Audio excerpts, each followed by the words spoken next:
On right arm final, 60 kilo class, side Erkam broke his arm. Yeah, you can see by Janis' expression. So we talked with Engin about this one, and he said just like it just happened. There was no big reason behind it. Some people are talking about some conspiracies, what and why, but like sometimes, you know, shit happens. It wasn't position. Like if you take all his matches from the day that he was in the finals, it's less than 3 seconds long. He beat everyone that fast. And in the finals, he was just attacking and his bone broke. He already had surgery a few days ago. Yeah. And I was talking with David Sheet about this, and he said like about the arm breaks. He said like arm break isn't the worst injury in arm wrestling. Tendons or muscle tears are worse because they will not allow you to compete for years to come. But bones usually get stronger, and almost everyone who has broken their arms has competed still in high level. Yeah, bone break injuries is bad, and it seems bad, and it's bad, of course, and it's nothing nice to see from side. But you can return with it. But if we talk again from this medicine side, in medicine usually bone takes about 5-6 weeks. Yeah. After that, you can be back in activity and slowly start to build up. Soft tissue injuries, muscle injuries, tendons usually are much longer to heal. It can take up to 3-4 months, sometimes even longer. Some tendons could be up to a year. So yeah. Any injury is not what you're expecting when you go to competition, and this time he's okay. He's not maybe very experienced arm wrestler, but he's a world-class arm wrestler for the last few years. Yes, it was good position, everything was fine. But it's happening. Yeah, it just happened. You can run, you can jump, and you can somehow just not land so good and break your foot or ankle. And same in any sport. In arm wrestling, there is bad positions, and there is just there are sometimes when you see that the position is bad and all those aspects, and injury is very, very possible and high possibilities this time. Yeah, it just happened. And some other arms I saw in. You was there. You were maybe closer, but I think some 3 or 4 arms together. 3 or 4 arms. Yeah, one of the worst championships with injuries I have seen. I have been to many WAF and also European Championships, and very often there are more than 1,000 athletes and no arm breaks a few years in a row, and this time 4 arms. I don't know. On first 2 days, but I don't know. First 2 days I think it was 2 injuries, but I don't know. It was under 16, under 15, the new class athletes. Like sub-juniors? Yeah, sub-juniors. Because like they can have these problems. They are not. They're still growing. Bones are still developing, and all of this. And how long have they been doing this? But actually, it's strange. Like last year in the Zloty Tour final, arm break. This year in a European Championship final, arm break. Usually, those arm breaks are for inexperienced athletes which are not prepared for this stress. They structure, their bones, their system is not ready for such loads and such a stress this time. Yeah, interesting, very interesting. Like we don't see that often. I usually say on 10,000 matches there's 1 broken arm. It's usually like that. When you go to World Championships, something Europeans. For the last few years I didn't see anything, like any arm breaks. It was such a rare occasion. And this year it's 3 or 4 or I don't know how many. Yeah. So hope for good recovery and hope to see him back on the table, and he will get back 100%. And I think he's motivated, and he was so strong, and a very unfortunate thing that happened, and fast recovery to Erkam side. 75 kilo class. This was the start of this class was just crazy. So, first matchup, Irakli meets Makarov. You're talking about right arm. Right arm, 75 kilo class. 75 kilo class, yeah. On the first match, they meet. Irakli wins. Probably 2 of very best meet in the first round. Yeah. Probably. And in the second round, Safranov meets with Irakli. Safranov beats Irakli. It was second or third round, second round. Second round, yeah. and then in the end, the finals, it's Makarov versus Turkish athlete. Yeah. Safronov third and Irakli fourth. So just crazy. First of all, I was very surprised that Irakli managed to open Makarov up. And those who don't know Makarov is last few years 70 kilo class European world champion. He lost last year one fight against Mindaugas Tarasaitis, and this year again he lost one fight against Irakli. And those who notice, when he loses, it's not happening very often. When he gets in his position, he's too strong, I think, for everyone in those weight class. When he gets in position, it's crazy strong, he just flashes. But when he loses, it's possible that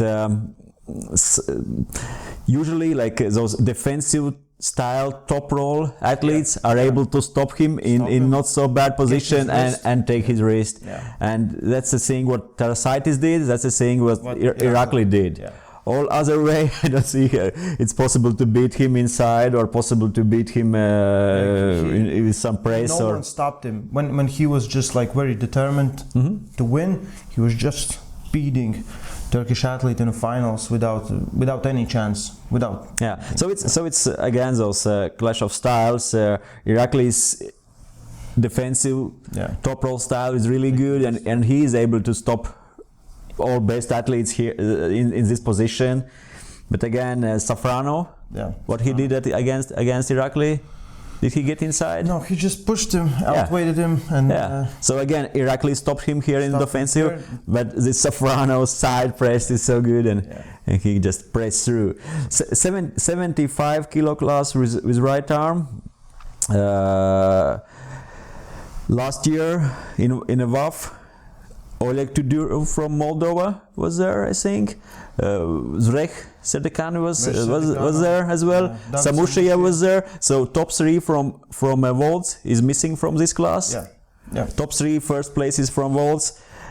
Are they stronger than this year's top three? I don't know, but it's opened chance possibilities for other athletes. For other athletes. Irakli and Makarov, we know they are very good. They're strong. They deserve to be there, and other guys as well. But it was so hardcore watching these first two matches happen. Like, what the hell is going on? Like right from the start. I thought before class and not seeing. The draw and everything, I thought Irakli and Makarov will be in final, and probably they were two strongest. But those fights, Irakli and Makarov lost a lot of power. And after that, Safronov is bad draw as well. So 75 kilo class was insane with right arm. So, and Irakli and Makarov met second time. In a qualification semi-final for getting a place in semi-final. No. So Irakli and Makarov. Irakli and Makarov. So Irakli get fourth place and that's it. I heard that he got a little bit of an injury with pulling. What would you expect, with that kind of matches versus Makarov? So Makarov versus Engin. Who do you think? I would say Makarov 100% right now. Just seeing how angry he got before the finals. It seemed like, I don't think Engin can beat him inside. Engin is smart enough. He will not go inside, and Engin knows what to do against Makarov. He knows that he need to stop him here with good rotation, with his hand, and he have everything to do this.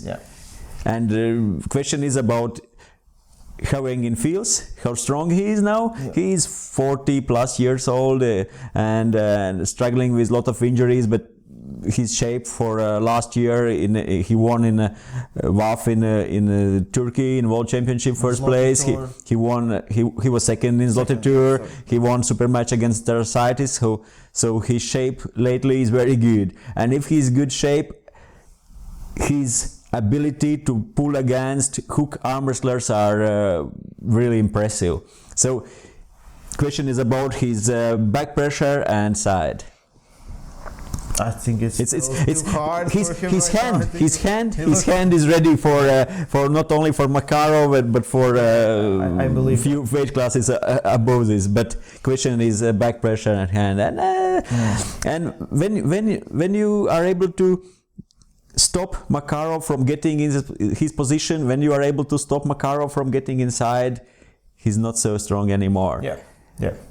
Tarasitis open up Makarov's list a little bit, He and that's him it. inside like and that's this, it. in defensive position. Yeah.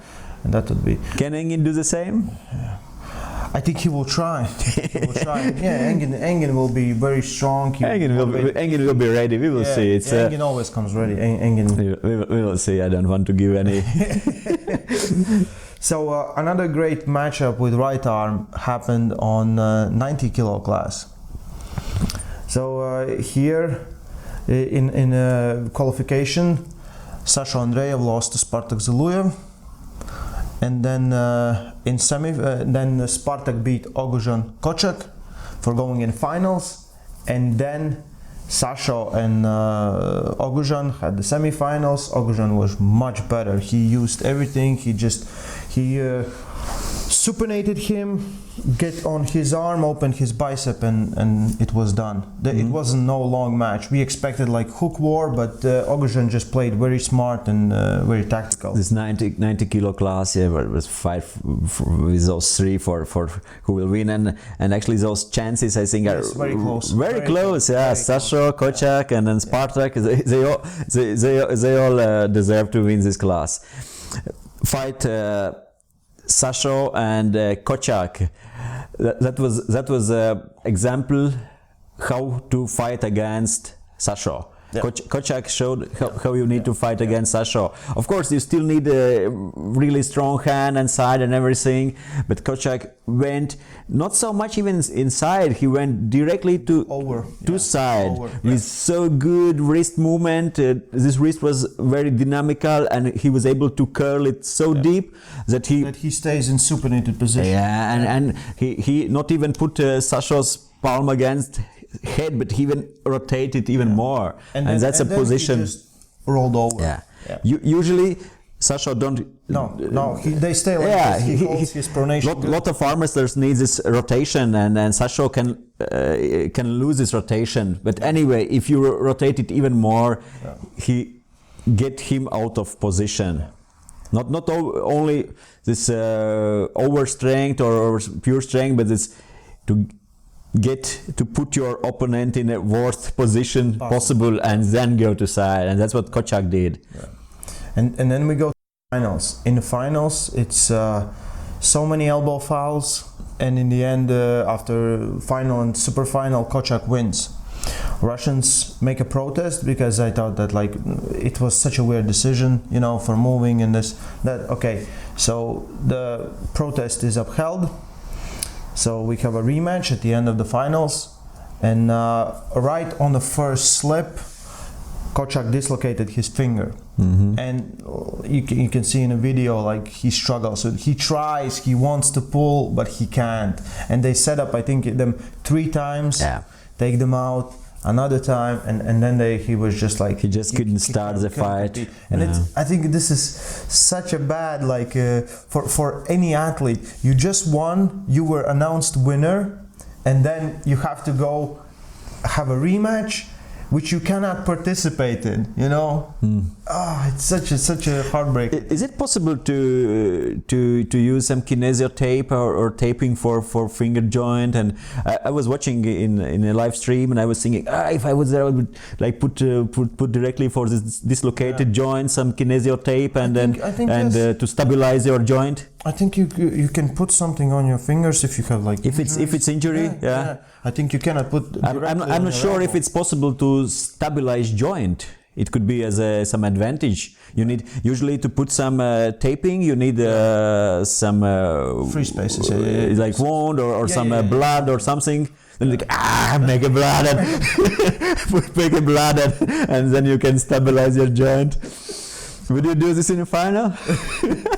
Give me a knife. And no. But I don't know. It was. I felt sorry for Kochak. He was trying to fight and he wanted to fight. He was already announced the winner. Then they took it away from him, and then it's like too much. Yeah, from other side, if referees saw that previous fight when they say that Kocak is winner was something wrong and you need to rematch and Kocak couldn't continue to fight, that's the rules and then you have to fight and yeah. So anyway, Spartak did nothing wrong. He was just it wasn't his fault. No, it wasn't his fault at all. No. It was it just again bad luck. I said like Turkey team wasn't that lucky. We was missing one more usually potential winner of this fight. Maybe two more. Tainov. And not fight but of class. Tainov, Prudnik. Yeah, Tainov and Evgeny Prudnik. Yeah. Sometimes even Kidrigali Ongarbayev when he was in 90. But I think he stepped up in the last few years. Okay, Ongarbayev is not European. Ongarbayev is Kazakhstan. And anyway, but still, that was a really interesting class, and those three make a great show. And I was our hook arms. I was watching and enjoying, and not predictable. Very unpredictable. We're sitting there like before the final, Kocak and Sasho, and I talked with Ladislas. No, Sasho has this, and I just went over and it's like, what happened? And Sasho was all evening. He was like, I just messed up. But he won left arm. He won left arm. At least he has that one. Yeah. He won left arm. Yeah, but we have seen that if Sasha loses in qualification, which happens a lot, he still comes back and beats everyone. But in qualification, very often, when Sasha stops, he knows that it's not a fast. Yeah. He can get back in position. He can maybe win, but it could ask for him too much. Yeah, and he's smart enough sometimes. In qualification, when someone with fast flash or something get close to, I think he's not fighting till very end. In final, it's different. In finals, it's different. Then it's nothing to lose anymore, and you can't lose anymore, and he's fighting till end. That's a difference. Last year, I think. We forget one. Cherkasov. Yeah, Cherkasov was in class last year. There? With left arm. With right now. Yeah. And last year I think Cherkasov won against Sasho in qualification. Yeah. 85 kilo class, right arm. Everyone wanted to see who is this a new king, Tautiev or Plamen, or maybe it's Hajimurat Zaluyev. Still got this, and there's nothing to say. He beat him twice. He beat him twice. Who is he? Who is he? Tautiev. Georgi Tautiev. Georgi Tautiev. like Tautiev, when he beat Zaluyev, everyone's asking who is this kid? And the same way was with Kidrigali. Who is this guy? We know about him for years. We know how he developed. First, we have to remember that Tautiev won against Zaluyev in Russian Nationals this year. Yeah. He won in a qualification and he won as well in a final. In a final, Zaluyev beat him once. It was 1-1, and then was like a third fight, and again Tautiev won. Yeah. So it was question: is it something like surprise, or maybe Zaluyev not in the shape? Yeah. No, Tautiev show. He was very strong, very good. The best part, I told you already, when he stopped him in defensive top roll, this ability to have your shoulder going forward and then side pressing him. Not a lot of athletes can do that. This transition from this defensive position to offensive is really good, and he usually guys stay like this, and they fight. He was here and he got back, and incredible. He uses this long leverage really good, and his posting and his back pressure and arm strength. His arms are not looking huge, because he's very tall, but he's close to 2 meters. Yeah, he's very tall. Yeah. I think it's and he uses all his leverages very good on table. Same way as Laletin. Yeah, he looks actually right similar to Vitaly Laletin some years ago when He was smaller. Yeah, close to 10 years ago, Vitaly was also 90, 85 kilo class and growing, and now he's 120. So maybe Totio, same potential, and we will see him after some years in some heavy, maybe 90 next year again. He can add weight up. Yeah, I think that would be easy for him. Yeah, but again, Totio in qualification against Zaluyo, Totio just flashed, or yes, yeah, he was like this, and they just gave him win. And then Zaluyo had really hard fight against Plamen. Yeah. Plamen get in a position, and Zaluyo was holding him in defensive and was fighting back and get back, and that fight asked a lot from him, a lot. And in final again, Zaluyo against Totio was able to get in more or less good position, really close, and I think maybe again wasn't that fight with Plamen, that final could be much more even, but who knows. And it was the same final in Europeans as last year. Last year it was the same, but Hadjimurat was undefeated. In finals he lost 1-1 to Totio on fouls, on some restarts on elbows, and then he just beat him very easily. But we see something completely different happening, because like, again, how long can you hold this motivation? He's been dominant for so many years. Time is going, and new arm wrestlers are coming, and it's and they're from the same club. They're training in the same club, and he knows really well what to do against Zaluyo if they both are training, sparring partners, training together. I heard already someone are saying Zaluyo should go in retirement, and it's enough for him. He's in a top arm wrestling for maybe 15 years, and then he has 13 or 14 world champion, WAF world champion titles, and he's one of most successful arm wrestlers, and he's still probably best or one of best in the world, and if you lost to your teammate, and still you are in second place in Europe. It's like every time someone loses, they should go in retirement. But it only happens if you have won something before. If you have always lost, then you should always keep fighting. But if you have won sometime, you should go to retirement, like Janis will. So, So, Ferit Osmanli in final versus what was the name of Russian guy? Roman. You mean Roman? Yeah. 200 kilo heavyweight from Russia. Very good. He took his arm, took his wrist, and it was. But he lost against him in qualification? I think yes. I don't remember because Farid was with minus in the final. He was B side, and Roman was A side. Yeah. And Ferit, he's always dangerous. He's always against anyone, and then with the right arm. Some years ago, Farid's left arm was I think his best arm, and he was many times world champion, and there were some period when Pushkar was winning usually right arm, and Farid was winning left arm, and Farid is world class arm wrestler. He came back after a few years break last year, I think. Yeah. And but again, winning European title for Farid, who is 37, 38 years old. That's great, and then beating Russian champion in a final. Yeah. It was a good performance. Yeah. One more thing, 80 kilo class. So that was one very good duel there. Not one. There were a few. I was watching list before. If you're talking about right arm, I was watching this list, and it's David Samushia.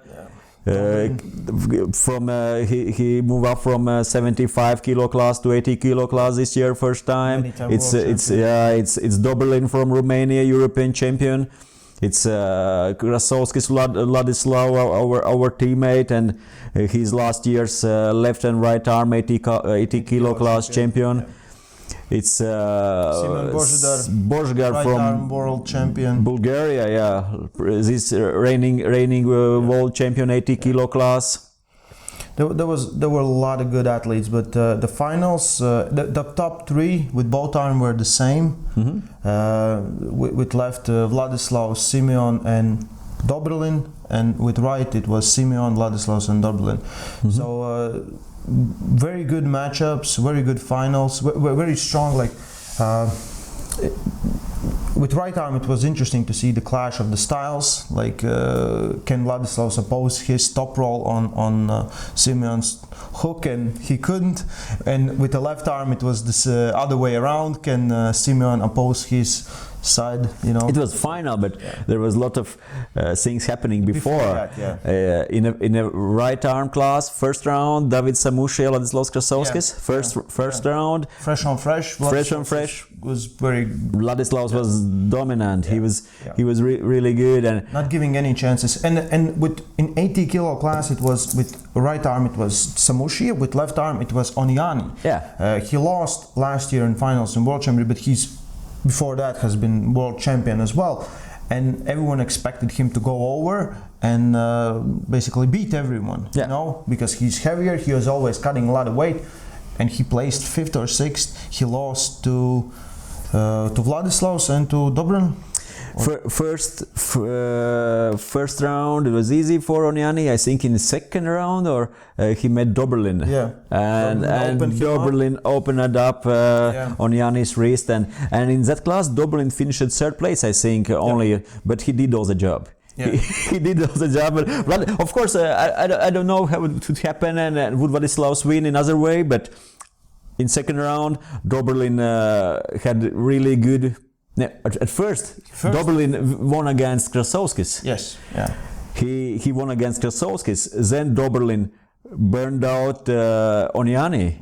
Had a really long match and had it in position, and Oniani was trying to get inside, and Dobrlin was going for top roll and with his pulling style, and he won. And then in a place for a final, he had a long match with Simeon, and again Dobrlin was in position, was maybe even better, but he lost on falls, I think. On falls, And after that, Krasovskis won against Oniani, who was already, I would say, tired after Dobrlin. Then Krasovskis get till semi-final. He won against Dobrlin, who had really lot of so long fights before and should be in sore already, and he just flashed at Dobrlin, and in finals he won against Simeon, who also had some really long fights before. So Krasovskis won. He was one of favorites in class, but he was lucky how it all. He was a little bit luckier, with all the draws and everything. But could he won in any way? Yes, he won. He could anyway. I would say he would still won in any way. He was good. With right arm, it was a different story. Vladislav's had good match with Samushia in the first round. Probably two of very potential winners met in the first round. And then Krasovskis lost only in a last fight against Božgar for a place in a final. He lost against Božgar. And again Dobrlin did not all the job, but he had some really long fights to get till this semi-final, and he finished 3rd place. But Dobrlin never has like fast matches. He always goes in. It's like saying like, well, Devon didn't flash anyone today, you know. He always has a little bit longer matches, but we're very happy with Vladislav's performance. His right was not that good since last September, I think. Even before that, in Moldova he didn't have good performance. In Worlds he didn't have good performance, and he was thinking about not going to Europeans. But it got a lot better, and I think he can still improve on that. His left was he's number 1 guy in Latvia with left, so I think he would still won that class easily. Not easily, but you know, not easily, But no, it's good. He placed. He won with left arm, and he placed second with right arm in European Championship. Yeah. Last year he was left arm, right arm winner. So, And he looked very strong last year. But I think last year's double right and left champion title didn't help him with motivation. Yeah. This is better. This is better. This is better. Like, best thing that can happen for someone, just be shitty at something, you know, just a little bit. Don't be that good at everything. He won so easy last year. He was so dominant, and after he that, came back without zero motivation. Yeah, and after that, he wasn't showing his best performance in Moldova and in Worlds. He beat everyone very easily. No long matches, nothing. He was just like. Yeah. So this is better. This is better. Yeah. Maybe we will see him improving. Yeah. Maybe he will go to 90 kilo and beat everyone there. You know. So European Championship had a lot of good matchups, and it's always one of the, I would say, the strongest tournament for amateurs that is on this continent and maybe in the world, when we talk about, because the level is so high, and everyone that goes to Europeans usually go to World Championships, and results are quite similar. It's usually, but just Kazakh athletes change some things. There are of course some exceptions and some, but usually it's still dominated by Europeans, and it was good matches. We felt absence of champions. I wasn't really interested in seeing super heavyweight matches. You know, there's no Levan, there's no Gennady. Gennady was there, but he wasn't competing. No Laletin, you know. So Matyushenko won 110 with both arms. He went down last year. He was in heavyweight. He placed fourth or something. No, he was in final with his right arm. Yeah. So he was in medals. Yeah. He was in final with one arm. So it was a good championship. It was good matchups, and we'll see what happens next.